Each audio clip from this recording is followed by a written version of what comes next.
व्यास भक्ति को वन घनो, संत लगे फल फूल। व्यास भक्ति को वन घनो, संत लगे फल फूल। पत्रन पत्रन जल भिद्यो, तरुवर शाखा मूल। पत्रन पत्रन जल भिग्यो, तरुवर शाखा मूल। श्री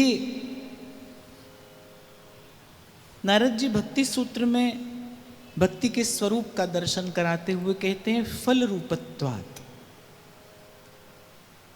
अर्थात जो हरि की भक्ति है फल रूपिणी है।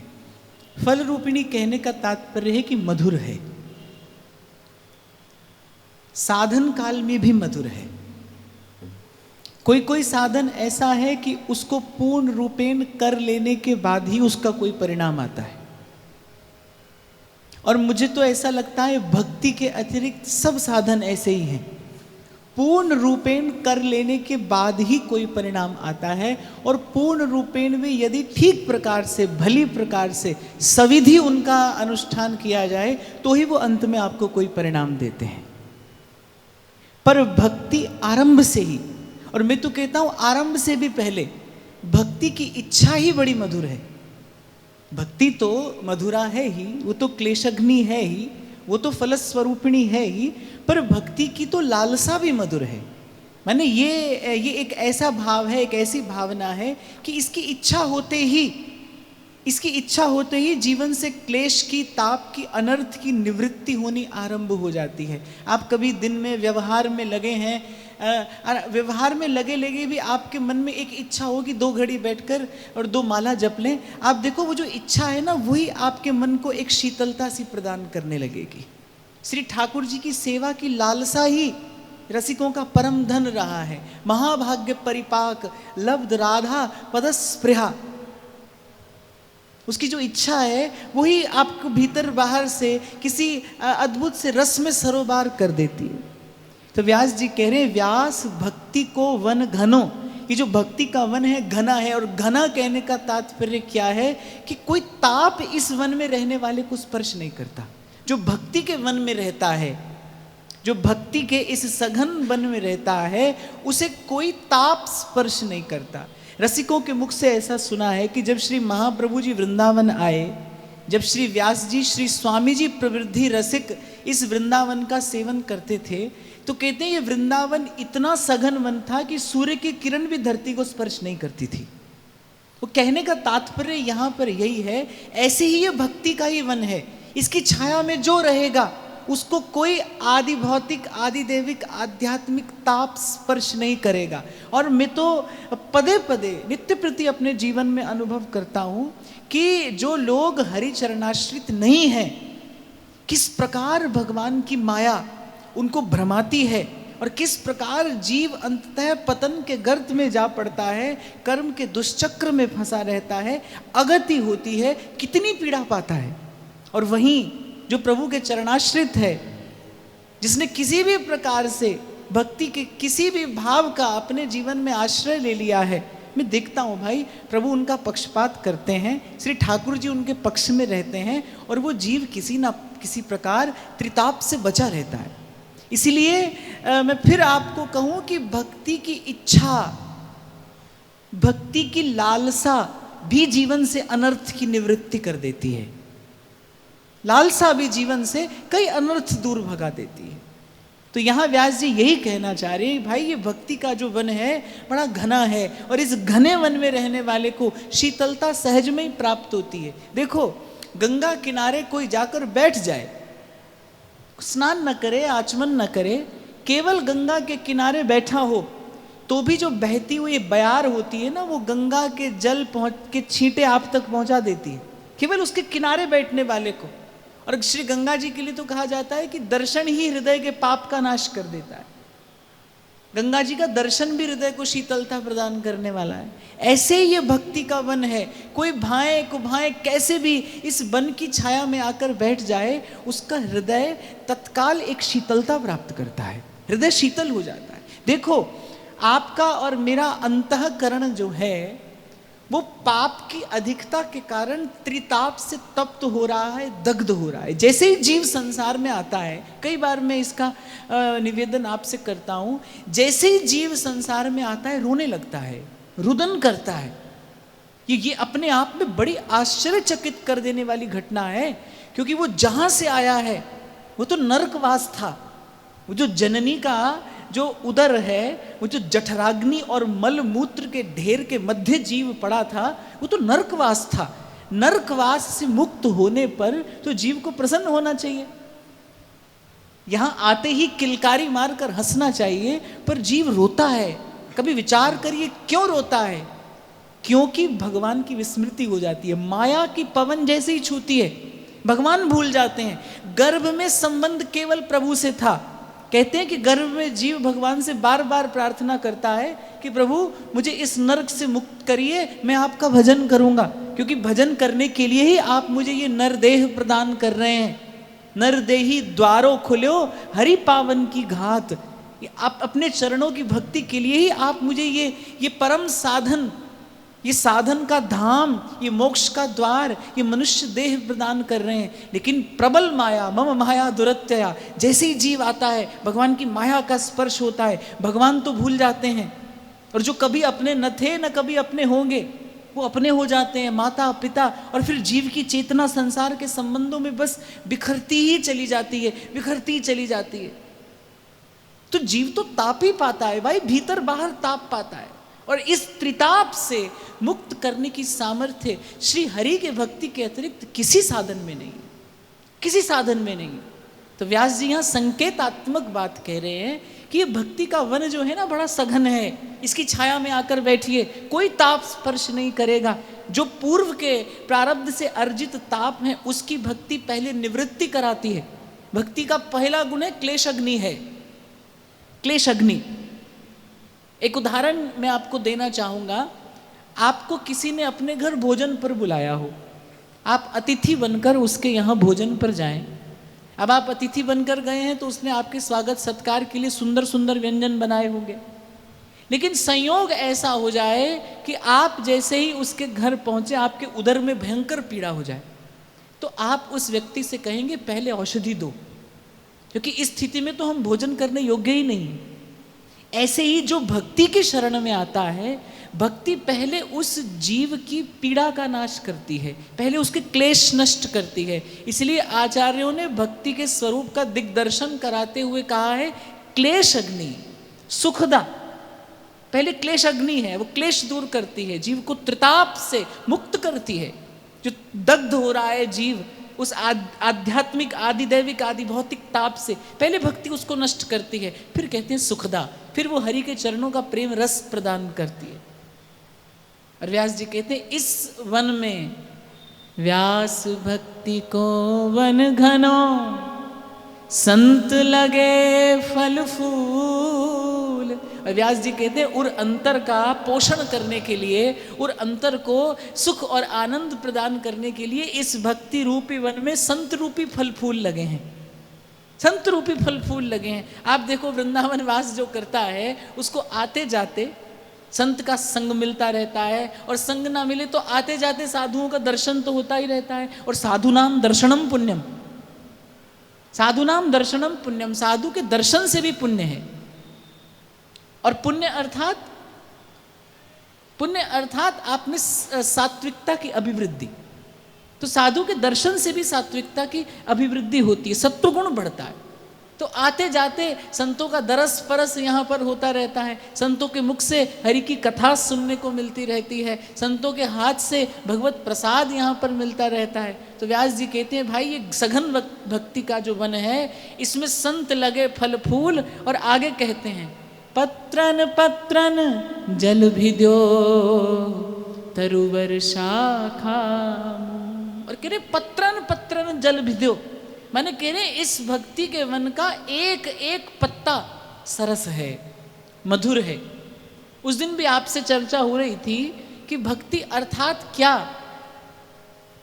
प्रथम भक्ति संतन करी संगा, दूजी रति मम कथा प्रसंगा, फिर गुरुपद पंकज सेवा, फिर भगवान के गुणों का अनुकीर्तन है, फिर नाम जप है, मंत्र जप है, और उसके बाद भक्ति दैवी गुणों का आप में विस्तार करती है, उनको विकसित करती है। तो व्यास जी कहते हैं कि भक्ति का प्रत्येक भाव, पत्रन पत्रन जल भिद्यो, प्रत्येक भाव मधुर है। इसीलिए श्री रघुनाथ जी ने शबरी से कहा था कि नवमहु एकौ जिनके होई, नारी पुरुष सचराचर सोई, सोई अतिशय प्रिय भामिनी मोरे, सकल प्रकार भगति दृढ़ तोरे। मैं फिर आपको निवेदन करूं, श्रवण कथन सुमिरन प्रतीति बीत काल सब जाइयों।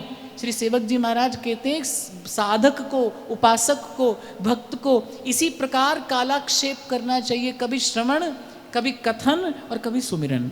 श्रवण कथन सुमिरन प्रतीति बीत काल सब जाइयों, इसी प्रकार साधक को कालाक्षेप करना चाहिए। और किसी भी एक गुण को आप ले आइए, किसी भी एक छोर को आप पकड़ लीजिए, ये भक्ति का चमत्कार है। इसीलिए भक्ति को चमत्कारिणी कहते हैं, ये भक्ति का कौतुक है। एक गुण आप पकड़ लीजिए, बाकी सब वो अपने आप ले आएगी।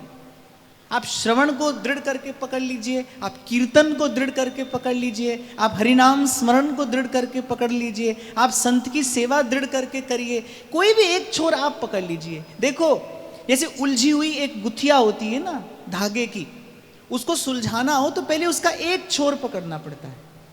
ऐसे जीवन भी मुझे लगता है ऐसे उलझा हुआ सा एक गुच्छा सा है, एक उलझी हुई गुत्थी तो है जीवन। खबर नहीं है कहाँ से आए, कहाँ जाएंगे, क्या हो रहा है और क्या होगा, कुछ भी तो खबर नहीं है। एक उलझी हुई गुत्थी है जीवन। कोई एक सूत्र, कोई एक छोर इसका हाथ में लेकर उसको सुलझाना आरंभ करिए। एक एक छोर ले लीजिए।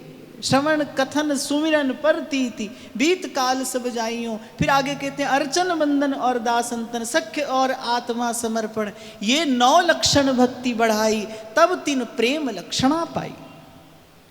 इस दोहे में, इन पंक्तियों में व्यास जी के कहने का तात्पर्य पहले तो ये है कि भाई भक्ति की छाया में जो आता है वो शीतलता, पवित्रता, सुख पाता है। और फिर कहते हैं किसी भी भाव को ग्रहण करिए दृढ़ करके, वहीं से उर अंतर में उस परम सुख का विकास होना आरंभ हो जाता है। व्यास जु मन चरणन लगे, तन के लगे न काज। व्यास जु मन चरणन लगे, तन के लगे न काज। तन मन कर सब तज भजे, ताहि प्रेम की लाज। तन मन कर सब तज भजे, ताहि प्रेम की लाज। ये बड़ी गंभीर बात व्यास जी कहते हैं कि व्यास जो मन चरणन लगे, तन के लगे न काज। देखो, बहुत सावधानी पूर्वक श्रवण करना। आरंभ तो तन से ही होता है किसी भी क्रिया का। क्यों? क्योंकि आपकी मेरी चेतना जहां खड़ी है वो धरातल देह ही है। आप और मैं सभी देहाध्यास से ही तो बंधे हैं, देह से ही बंधे हैं आप और मैं। देह का सुख दुख ही अभी मुझे आपको अपना सुख दुख प्रतीत होता है। अभी आपको और हमें देह का सुख दुख अपना सुख दुख प्रतीत होता है। इसका अर्थ ये है कि अभी आप में हम सब देहाध्यास से बंधे हैं। तो व्यास जी कह रहे हैं मन चरणन लगे, तन के लगे न काज। कि कहने का तात्पर्य ये है, भूल हमसे क्या होती है कि हम तन से आरंभ करते हैं। करना ही चाहिए, सभी को करना चाहिए। अब संत कहते हैं कि मौन तो मन का है, लेकिन वो मौन का मन तन के मौन के अभ्यास से ही पाया जाता है। पहले तन ही मौन किया जाता है, पहले मौन का थोड़ा अभ्यास होगा, फिर अधिक होगा। कहने का मेरा तात्पर्य ये है कि जो भी आपको मुझे आरंभ करना है वो देह से ही आरंभ करना है, पर देह से आरंभ करके रुक नहीं जाना है। जैसे उस दिन जब व्यास जी के इस भाव की चर्चा हो रही थी ना, देखा देखी भक्ति को व्यास न हुई निवाह, कुल कन्या की रीस को गणिका करें विवाह। तो मैं तो कहता हूँ भक्ति का आरंभ देखा देखी ही करिए, पर लेकिन वहीं रुक मत जाइए, वहीं रुक मत जाइए। तन से भक्ति का साधन अवश्य करना चाहिए। और मैं तो कहता हूं जब तक तन हो तब तक करना चाहिए, लेकिन वही अंतिम पुरुषार्थ नहीं है, वहीं आपको मुझे रुक नहीं जाना है। जैसे अब हम अपनी उपासना की यदि बात करें तो श्री जी की प्रकट सेवा यहीं से आरंभ किया जाता है। श्री जी की प्रकट सेवा से ही आरंभ किया जाता है, परंतु वो प्रकट सेवा आपको वस्तुतः मानसी भावना में पहुंचाने के लिए है। अर्थात यदि आप वहां से आगे नहीं बढ़ रहे, इसमें कुछ बुरा तो नहीं है, इसमें कुछ अनुचित तो नहीं है, लेकिन ये जरूर जान लेना चाहिए, समझ लेना चाहिए कि हमारी उन्नति नहीं हो रही। आपको स्मरण हो तो कुछ दिन पूर्व हमने चर्चा की थी, पहले तो प्रयास ये किया जाए संपत्ति कमाई जाए, और फिर प्रयास किया जाए संपत्ति बढ़ाई जाए। तो भाव की संपत्ति नाम और धाम की संत सदगुरु की कृपा से मिले, फिर उसको बढ़ाने का भी प्रयास करना चाहिए, सतत पुरुषार्थ करना चाहिए। तो व्यास जी कह रहे भाई केवल यदि तन से भजन हो तो काम बनेगा नहीं, तन के लगे न काज। और कभी कभी तो ऐसा भी देखा जाता है भाई, ये है तो दुखद, पर अब व्यास जी कह रहे हैं तो मुझे कहना पड़ेगा, और कभी कभी तो व्यक्ति केवल तन पर भक्ति के चिन्ह आदि धारण करके और दंभी और पाखंडी हो जाता है, और दंभी और पाखंडी हो जाता है। एक पद में व्यास जी कहते हैं मूंड मुंडाए की लाज निभइए। यदि ये बाना आपने धारण किया है, यदि आपके मस्तक पर वैष्णव तिलक है, आपके हाथ में जप माला है, यदि आपने उपासना को अपने जीवन में ग्रहण किया है, आप उपासक कहलाते हैं, तो व्यास जी कह रहे हैं मूंड मुंडाए की लाज निभइए। आपके मस्तक पर यदि वैष्णव तिलक है, हाथ में जप माला है, गले में तुलसी की कंठी है, तो फिर व्यास जी कहने फिर मूंड मुंडाए की लाज निभइए। ये आपको जो प्रभु ने ये जो बाना दिया है, ये जो भेष को हरि का प्रसाद ही तो कहा जाता है, ये गुरुजनों का प्रसाद ही तो है। यदि मिला है, मैं फिर दोहरा रहा हूं, गले में है यदि तुलसी की कंठी, मस्तक पर यदि वैष्णव तिलक धारण करते हैं, आप गुरु द्वारा प्रदत्त भगवान नाम का, हरि नाम का मंत्र का जप करते हैं, फिर मूंड मुंडाए कि लाज निभइए। और कहते हैं माला तिलक स्वांग धर हरि को, ये हरि का भेष है, ये हरि का प्रिय भेष है। माला तिलक स्वांग धर हरि को, फिर कह रही है मारगार सब ही की सही है, मारगार सब ही की सही है। सेवक जी महाराज दशम प्रकरण में कहते हैं सहत सहत बाढ़े भक्ति ग्रहतन गुरु हित गार। कोई पूछे ना भक्ति कैसे बढ़े, तो फिर कह रहे सहत सहत बाढ़े भक्ति, मारगार सब ही की सही है, तरुसम सहनशीलता हुई, तरुसम सहनशीलता हुई, तृणते नीच अपन पो कहे। वस्तुतः भक्त साधु संत भाई इन्हीं गुणों से है। वेश की भी महिमा है, वेश भी प्रणम्य है, पर यदि वेश मिला हो तो मुझे लगता है उसके अनुरूप वस्तुतः जो आचरण है वेश को उज्जवल तो वही बनाता है। वेश की उज्जवलता क्या है, साधु के वेश की पवित्रता क्या है तो भाई उसी वस्त्र का बना जिसका जो वस्त्र आप और मैं पहनते हैं, साधु का वेश भी उसी वस्त्र का बना है। पर साधु के वेश की पवित्रता क्या है, साधु का आचरण ही साधु के वेश की पवित्रता है। आपको वृंदावन में भजनानंदी ऐसे ऐसे संत मिलेंगे कि लोक की दृष्टि से, व्यवहार की दृष्टि से उनके तन पर पड़ा वस्त्र बड़ा मैला होगा, उनके तन पर पड़ा वस्त्र बड़ा मैला होगा, लेकिन उनके निकट जाते ही भगवत प्रेम की खुशबू आएगी। साधु के वेश की पवित्रता उसके चरित्र की उज्ज्वलता है, उसके चरित्र की पवित्रता है। सोई व्यास जी कह रहे हैं यदि ये माला तिलक आपको मिला है, माला तिलक स्वांग धर हरि को, फिर कहते हैं मारगार सब ही की सही है। सबसे पहला गुण जीवन में क्या है, सहनशीलता, तितिक्षा। भक्ति की भावना की अभिवृद्धि इसी से होती है। ऐसे ही तो गंवा देता है व्यक्ति अपनी शक्ति, अर्जित शक्ति गंवा देता है व्यक्ति, क्रोध करके, कभी निंदा करके, कभी निंदा करके, कभी क्रोध करके, कभी कभी आरोप प्रत्यारोप करते करते, कभी किसी की बात का उत्तर देके व्यक्ति क्या करता है, अपनी अर्जित की हुई शक्ति गंवा देता है। कह रहे मारगार सब ही की सही है। फिर कहते हैं विधि व्यापार जार सो कलजुग हरि भरतार गाढ़ो कर रही है। कह रहे संसार की ओर से फिर निराश हो जाइए, और निराश होने का तात्पर्य यहाँ पर यह है फिर संसार में मीन मेख ना निकालिए। भाई ये तो ऐसा ही है, ये तो ऐसा ही है। आप संसार से शिकायत करते हैं आपको सुख नहीं मिला, किसको मिला है? तो संसार कहता है भाई दोष मेरा नहीं है कि मैंने तुम्हें सुख नहीं दिया, दोष तुम्हारा है कि तुम मुझसे सुख की आशा लगाए हो। आप कहो कि आपको सुख नहीं मिला, अरे देखो दृष्टि उठाकर देखो किसको मिला है। सूरदास तो गाते हैं कर्मा की रेखा न्यारी रे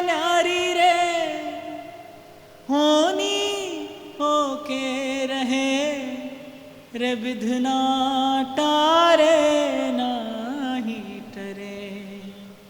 राजा हरिचंद सतवादी राजा, नीच को नीर भरे। सिया जी का हरण मरण दशरथ का, बन बन राम फिरे रे विधना टारे नाही टरे। देखो किसको सुख दिया है संसार में। जाते जाते श्री कृष्ण को अंतिम भेंट इस संसार से क्या मिली थी? जाते जाते श्री कृष्ण को अंतिम भेंट इस संसार से क्या मिली थी? गांधारी का श्राप।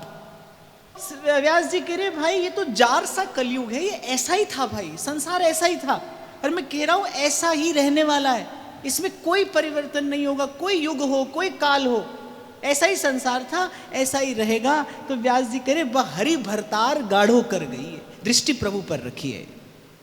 भरतार कहते हैं पति को, कह रहे हरि भरतार गाढ़ो कर गई है।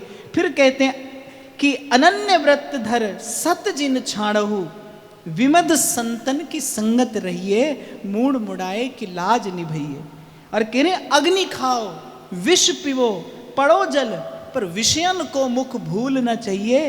व्यास आस कर राधा रव की, श्री वृंदावन बेग उमैये, मूड मुड़ाए की लाज निभइए। तन से आरंभ करेंगे लेकिन यही रुक नहीं जाएंगे। आप देखो नवदा भक्ति के उपदेश में पहली 4 भक्ति भगवान ने ऐसी कही जो तन से की जाती हैं। प्रथम भक्ति संतन करी संगा, दूजी रति मम कथा प्रसंगा, फिर गुरु पद पंकज सेवा, तीसरी भक्ति अमान, माने अमान होकर, अमानी होकर गुरु चरणों की सेवा करे, और चौथी भक्ति मम गुण गण करई कपट तज गान। ये 4 भक्तियां बिल्कुल मध्य में भगवान कह रहे मंत्र जाप मम दृढ़ विश्वासा। और उसके बाद जितनी भक्ति भगवान कहते हैं वो सब भीतर प्रकट होने वाली हैं, वो सब भीतर घटने वाली हैं। क्या कह रहे? कह रहे छठ दम सील बिरति बहु कर्मा। दम कहते हैं संयम को, शील कहते हैं चरित्र की उज्ज्वलता और पवित्रता को, बिरत बहु कर्मा कहते हैं और अनन्य हो जाना, निरत निरंतर सज्जन धर्मा, सातम सम मोहि मैं जग देखा, समता मोते अधिक संत करी लेखा, संत की भक्ति। आठम जथा लाभ संतोषा, संतोष क्या है? ये उर अंतर में ही घटने वाली तो घटना है। आठम जथा लाभ संतोषा, सुपने हूं नहीं देखूं पर दोषा, निर्ग्रंथ हो जाना। नवम सरल सब सो छल हीना, मम भरोस ही हरस ना दीना। तन से आरंभ होकर मन तक ही गए हैं प्रभु।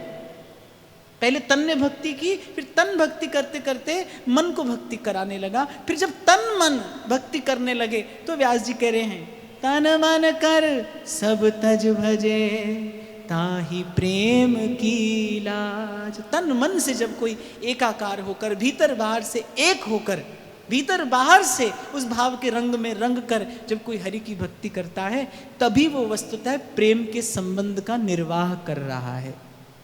क्षमा करना, आप और मैं हित के उपासक कहलाते हैं। गाते तो हैं हित की यहाँ उपासना, हित के हैं हम दास, स्तुति करते हैं और महाप्रभु की वाणी का भी गान करते हैं, सब सो हित। अरे आचार्य ने प्रथम बात कही, क्या ये प्रथम भाव भी हमारे जीवन में आया है अब तक? एक बार देखो, क्या सबसे हित की भावना है? कितना दुर्बल मन है, थोड़ी देर में प्रतिक्रिया दे बैठता है, थोड़ी देर में विचार कर बैठता है। अरे किसी के अहित का विचार करने से भी नहीं चूकते हम तो। मैं कई बार कहता हूं कि किसी ने अनुचित किया आपके साथ, आप उत्तर नहीं दे सके, लेकिन आप मन में इतना विचार तो जरूर करते हैं, ठाकुर जी देखेंगे, ठाकुर जी उत्तर देंगे इसका, प्रभु वो सब देख रहा है, वो सब देखेगा, वो उत्तर देगा। ये भी एक प्रकार की हिंसा ही है, ये भी हिंसा की वृत्ति है। क्यों? क्योंकि चाहते तो आप उसका अहित ही है ना, चाहते तो आप यही है कि उसकी क्षति हो। हाँ, आप दुर्बल हैं, आप नहीं कर पाए, तो आपने ये कार्य ठाकुर जी को सौंप दिया। पर भक्त का हृदय ऐसा नहीं होता, भक्त का हृदय ऐसा नहीं है। तीनों लोकों से त्रस्त होकर दुर्वासा महाराजा अम्बरीश की शरण में आए, भगवान ने कहा उन्हीं के पास जाइए। देवर्षि नारद ने कहा अब यहाँ वहाँ क्यों भटकते हो, हरि के भक्त का अपराध किया है, अरे इस अपराध से परित्राण उन्हीं की शरण में जाने पर हो सकता है। और कहते जैसे ही महाराजा अम्बरीश के पास दुर्वासा आए, कहते महर्षि दुर्वासा के उस तप्त गात को देखकर, महर्षि दुर्वासा के उस विथकित देह को देखकर महाराजा अम्बरीश के नेत्र जलार्द्र हो गए और सुदर्शन चक्र से क्या प्रार्थना करते हैं कि यदि मेरे किसी भाव से श्री हरि कभी भी प्रसन्न हुए हों तो ये ब्राह्मण अभी इस ताप से मुक्त हो जाए। जो कपि होहि विगत श्रम सूला, जो मो पै रघुपति अनुकूला। भरत जी ने हनुमान जी को देखकर कहा यदि प्रभु मुझ पर प्रसन्न हो तो ये अभी इस पीड़ा से मुक्त हो जाए। ऐसा होता है भक्त का हृदय, ऐसा होता है संत का हृदय। और आप और मैं तो उसमें भी हित के उपासक हैं। आपका मेरा तो उपास्य तत्व ही हित है। एक और बात मैं आपको यहाँ कहूँ, यहाँ राधा या कृष्ण की उपासना नहीं है, यहाँ राधा और कृष्ण के मध्य में जो प्रेम है उस प्रेम की उपासना है।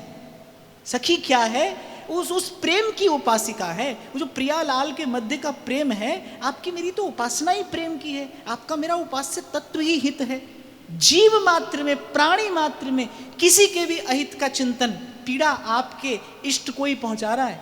श्री डोंगरे जी महाराज कहा करते थे, क्रोध न करिए, क्रोध करोगे तो हृदय में बैठे बाल कृष्ण को कष्ट होगा, पीड़ा होगी। वस्तुतः बैठे कहाँ हैं प्रभु? यही हृदय मंदिर में ही तो बैठे हैं। बैठे कहाँ? यहीं तो बैठे हैं। हृदय का प्रत्येक भाव वहीं तो उनको सुख प्रदान कर रहा है। जब द्रौपदी ने क्षमा दान दिया अश्वत्थामा को, दुर्योधन मारने को, अर्जुन मारने को उद्यत हो रहे थे, भीम ने केश पकड़ रखे थे, भगवान ने कहा मार इसे, ये आतताई है, ये इसको जीवन धारण करने का कोई अधिकार नहीं है, प्राण ले ले इसके। और अर्जुन मारने को उद्यत हुआ, द्रौपदी ने हाथ पकड़ लिया। क्या करते हैं आर्य? ये गुरुपुत्र है, इसकी माता निपुति हो जाएगी। जो पीड़ा मैं पा रही हूं 2 क्षण के बाद इसकी माता पाएगी। और पीड़ा का विस्तार करने से कभी हृदय की पीड़ा कम नहीं होती।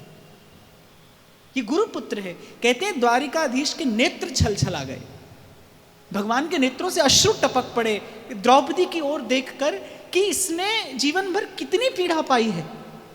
युद्ध जीता, किसके लिए? संतान ही नहीं रही। इस आतताई ने सोए हुए 5 पुत्र मार डाले। इसके हृदय में कितनी पीड़ा है, कितना दुख है। कोई संसार की स्त्री इसकी कल्पना नहीं कर सकती कि द्रौपदी ने कितनी पीड़ा पाई है। उतनी पीड़ा की स्थिति में भी द्रौपदी कहती है गुरुपुत्र है, ये अवध्य है। और दूसरी बात, मैं नहीं चाहती कि जो पीड़ा आज मैं पा रही हूं वो 2 क्षण के बाद इसकी माता के हिस्से आए। मैं इस संसार में पीड़ा का प्रसार और पीड़ा का विस्तार करने के लिए नहीं आई हूं। कहते तब द्वारिकाधीश ने द्रौपदी की ओर देखकर कहा था कि द्रौपदी, आज तुम्हारे चरणों में मेरा प्रणाम करने का मन है। आज तुम्हारी भक्ति को मैं नमन करना चाहता हूं। तुमने मुझे परम सुख प्रदान किया है। मुझे गौरव है कि तुम मेरी भक्त हो, तुम मेरी सखी हो। मुझे गौरव है कि तुम मेरी हो। तो भक्त का जीवन तो ऐसा हो कि वो प्रभु के सुख का, प्रभु के गौरव का कारण बने। हृदय में बैठे प्रभु को आपके हृदय के भाव ही तो सुख दुख पहुंचाते हैं। बाहर की वस्तु तो प्रतीक मात्र है। बाहर तो जो भी आप निवेदन करते हैं वो प्रतीक मात्र है। वस्तुतः तो आपके हृदय का भाव ही है जो प्रभु को सुख पहुंचा रहा है। तो इन 2 पंक्तियों में व्यास जी ने बताया है कि कैसा हो उपासक का वास्तविक स्वरूप। व्यास जो मन चरणन लगे, तन के लगे न काज, फिर तन मन कर सब तज भजे, ताहि प्रेम की लाज। व्यास दीनता के सुख ही कह जाने जगमंद। व्यास दीनता के सुख ही कह जाने जगमंद। दीन भय ते मिलत हैं, दीन बंधु सुख कंद। दीन भय ते मिलत है, दीन बंधु सुख कंद। मुझे ये दो पंक्तियां बड़ी प्रिय हैं। एक जगह पर कबीर जी भी कहते हैं दीनन देख घिनात जे, और नहीं दीन सो काम। वो कहा जान के लेते हैं दीन बंधु को नाम, कहा जान के लेते हैं दीन बंधु को नाम। देखो संसार में जो दीन है वो तो केवल धन से हीन होगा। बस संसार में तो आज केवल यही एक कसौटी रह गई ना, जिसके पास धन है बस वही श्रेष्ठ है, और जो निर्धन है वही हीन है। तो संसार में तो केवल जो हीन है, दीन है, वो केवल धन से ही हीन होगा। पर एक बार विचार करो, जब जीव प्रभु के सन्मुख जाता है तो वो तो सब विधिहीन है। जीव जब भगवान के सन्मुख जाता है, आप और मैं जब प्रभु के सन्मुख होते हैं, तो आप और मैं तो सर्वविधहीन हैं। सूरदास कहते हैं सूर कहा कहे द्विविध आंधरो, भीतर बाहर से अंधा। ऐसे ही आप और मैं तो भीतर बाहर से गुणहीन है, सबे अंग गुणहीन हो ताको जतन न कोई। आप और मैं जब श्री जी के सन्मुख जाते हैं कितना आदर मिलता है। प्रभु के दरबार में हम जाते हैं, जैसे भी मैले कुचैले आधे अधूरे जैसे जाएं, प्रभु कितना सम्मान देते हैं। वो जो चरणामृत प्रसाद आपको मिलता है, वो जो प्रभु अपनी उच्छिष्ट प्रसादी आपको देते हैं, वो वस्तुतः प्रभु की तरफ से दिया जाने वाला आदर ही है, वो प्रभु की ओर से दिया जाने वाला सम्मान है। और उस दिन भी मैं आपसे निवेदन कर रहा था कि इस संसार में एक ही वस्तु तो है जो निरर्थक है, व्यर्थ है, और वह जीव का अभिमान। व्यास कहते हैं व्यास दीनता के सुख ही कह जाने जगमंद। इस दीनता का सुख क्या है? बोले ये मूर्ख संसार क्या जाने। मंद कहते हैं मूढ़ को, कहते मूर्ख संसार क्या जाने दीनता का सुख क्या है। संसार में तो व्यक्ति बड़ा और फिर उससे बड़ा और बस सबसे बड़ा हो जाना चाहता है। पर व्यास जी कहते हैं कि दीन भय ते मिलत हैं, दीन बंधु सुख कंद। संतों ने बहुत कहा है भाई, इस गुण के लिए बहुत कहा है। बड़ा न जाने पाए है साहेब के दरबार, द्वारे ही पे लागी है सहजो मोटी मार। बड़ा न जाने पाए हैं साहेब के दरबार। जब महादेव रास मंडल के द्वार पर खड़े थे, रास विलास का दर्शन करने की इच्छा थी। अब जब भीतर जाने लगे तो द्वार पर खड़ी सहचरी ने रोक लिया, आप भीतर नहीं जा सकते। अरे बोले हम महादेव हैं।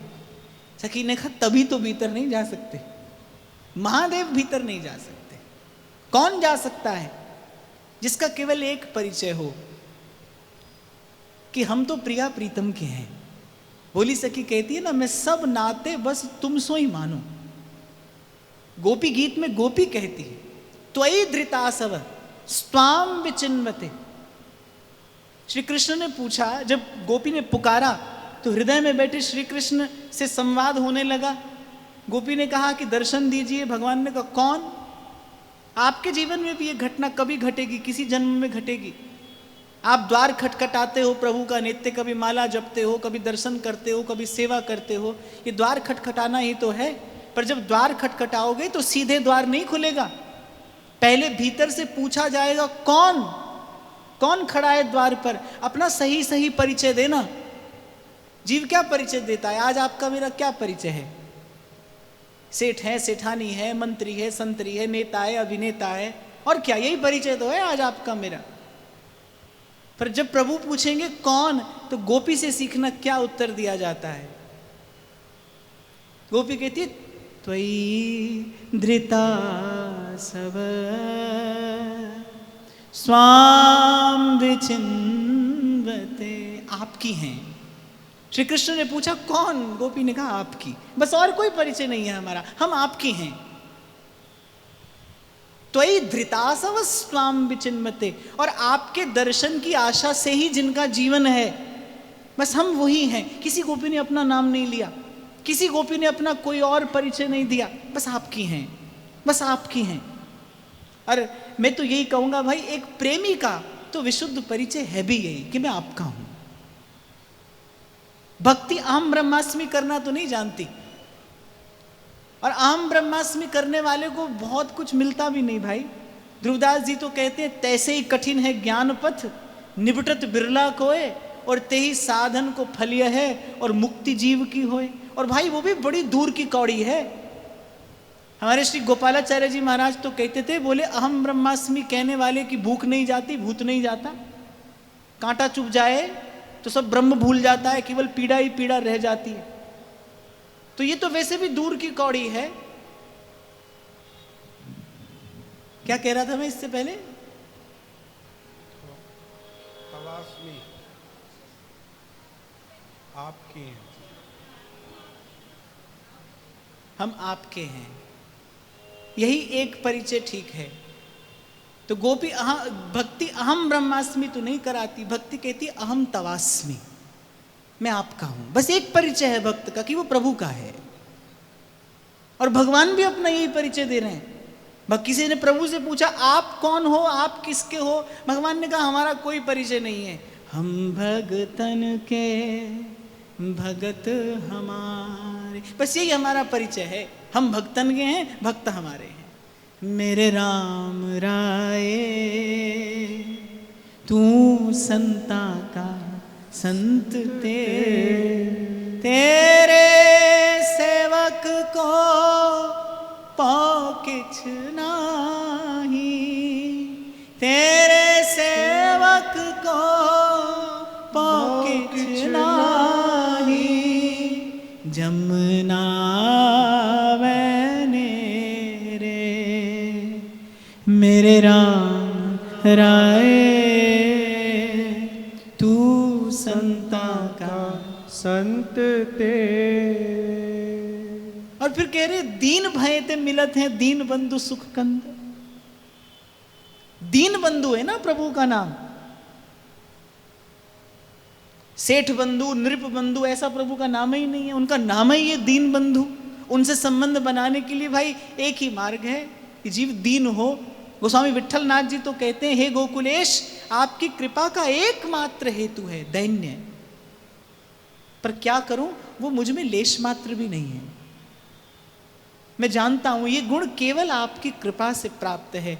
आपके भक्तजन जिस पर अनुग्रह करें वो ये गुण प्राप्त करता है। हाँ, पर एक बात निश्चित है भाई, भक्ति इसी आसन पर विराजमान होगी जब होगी, इसी आसन पर। दीन भय ते मिलत हैं दीन बंधु सुख कन। व्यास जी कह रहे हैं, संसार नहीं जानता दीन होने से क्या मिलता है। संसार तो सबल होना चाहता है, संसार तो श्रेष्ठ होना चाहता है, संसार का व्यक्ति तो सबसे बड़ा होना चाहता है, भक्त सबसे छोटा होना चाहता है। कोई पूछता है भक्त से, अरे ऐसा छोटा होने से क्या मिलेगा? तो भक्त कहता है, दीन भय ते मिलत हैं दीन बंधु सुख कंद। दीन होने से दीन बंधु मिल जाएंगे। महाराज श्री ने शायद मुझे सुनाया था, जी आप ही ने बताया था, स्वामी श्री शरणानंद जी महाराज की बात, कि अपने किसी पत्र में उन्होंने लिखा था कि मैं अपनी इस जीवन यात्रा में सबका उपकार चुका सकता हूं। मुझे बहुत लोगों का आशीर्वाद, बहुत लोगों की कृपा, बहुत लोगों का सहयोग मिला। और वस्तुतः है भी ऐसा ही भाई। हम जहां पर हैं बहुत लोगों का सहयोग है, बहुत लोगों का आशीर्वाद है, बहुत लोगों का बड़ा परिश्रम है, तब कोई व्यक्ति कहीं पहुंचता है। अकेला नहीं जाता है, कृपा और आशीर्वाद से ही पहुंचता है। पर महाराज ने कहा कि मैं सबका उपकार चुका सकता हूं, लेकिन मैं अपने जीवन में आने वाले दुख का उपकार नहीं चुका सकता, जिसने अंततः मुझे दुखहारी भगवान से मिला दिया। मैं उसका उपकार नहीं चुका सकता। कबीर तो कहते ही हैं, सुख के माथे सिल पड़े नाम हृदय से जाए, बलिहारी उस दुख के जो पल पल नाम रटा। भक्तों ने आलिंगन दिया है भाई इस दीनहीन भाव दशा को, जीवन दशा को भक्तों ने आलिंगन दिया है, स्वीकार किया है। अरे बड़े बड़े राजा महाराजा बड़े बड़े बादशाह शहनशाह, बड़े बड़े सम्राट जिनके चरणों में नत होते हैं, उनके घर में खाने को भोजन नहीं है। ये उनकी रुचि है भाई, ये उनकी व्यवस्था है, क्योंकि वो जानते हैं कि जो भक्ति का पौधा है, ये जो भाव का वृक्ष है, ये इसी वातावरण में फलता फूलता है। और फिर संसार सोचता रहे, पर संसार पूछे कि ऐसा करने से क्या मिलेगा, छोटे होने से क्या मिलेगा। दीन भय ते मिलत है, दीन बंधु सुख कन। और फिर व्यास जी तो एक स्थान पर लिखते हैं, अरे सह लीजिए। सेवक जी भी कह रहे सहत सहत बाड़े भक्ति, ग्रहतन गुरु हितगार। और व्यास जी तो कह रहे भक्त बिन के ही अपमान सहो। भक्त के बिना सह भी कौन सकता है? भक्ति के बल के बिना ये सहनशीलता आ भी किस में सकती है? अभी मैंने आपको श्री द्रौपदी जी के इस भाव का निवेदन किया। उधर राजसभा में जिस दुशासन ने वस्त्र खींचकर इतना अपमान करने का प्रयास किया, केश खींच कर लाया, दुर्योधन की गीध दृष्टि, श्रृगाल दृष्टि पांचाली पर पड़ी है। उस दुर्योधन और दुशासन की माता गांधारी जब सभा में आती है तो वो फटा हुआ मैला आंचल भूमि पर बिछाकर वो पहले प्रणाम करती है और गांधारी कहती है बेटी श्राप मत देना, और वो आज्ञा मानकर श्राप नहीं देती।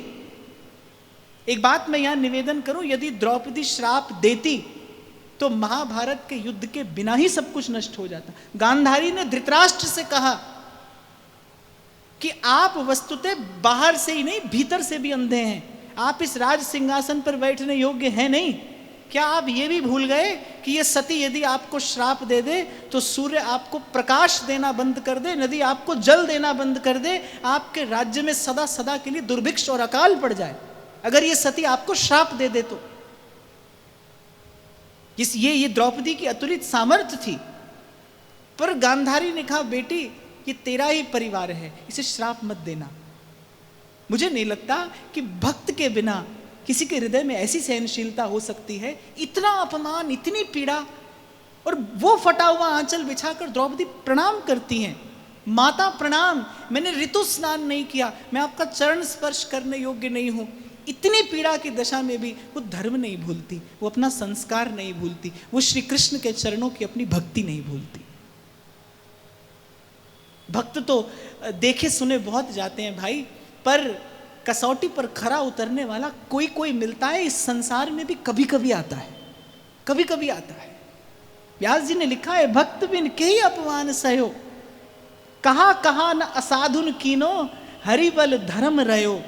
असाधुओं ने अर्थात दुष्टों ने भक्तों के साथ क्या क्या नहीं किया, पर उनके हृदय के उस हरि भक्ति के भाव के बल पर सदा प्रभु ने लज्जा रखी और आगे भी रखेंगे।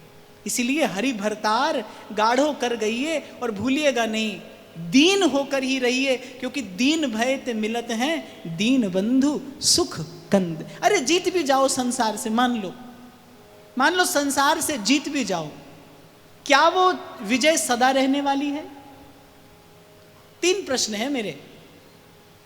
संसार से जीत जाइए, पहला प्रश्न, क्या वो विजय सदा रहने वाली है? नहीं। क्या आप सदा रहने वाले हैं? आप भी नहीं रहने वाले, वो विजय भी सदा नहीं रहने वाली। और मुझे तो लगता है भाई, बहुत बार संसार की ये तथाकथित क्षण भंगुर विजय श्री केवल और केवल हृदय के अभिमान की ही वृद्धि कराती है। अभिमान ही बढ़ता है इससे, लाभ तो कोई होता दिखाई नहीं पड़ता। संसार में जीतने वाले को लाभ तो कोई नहीं है। इसीलिए तो ध्रुवदास कहते हैं, हारे ही रस पाइए उल्टी प्रेम की छाया।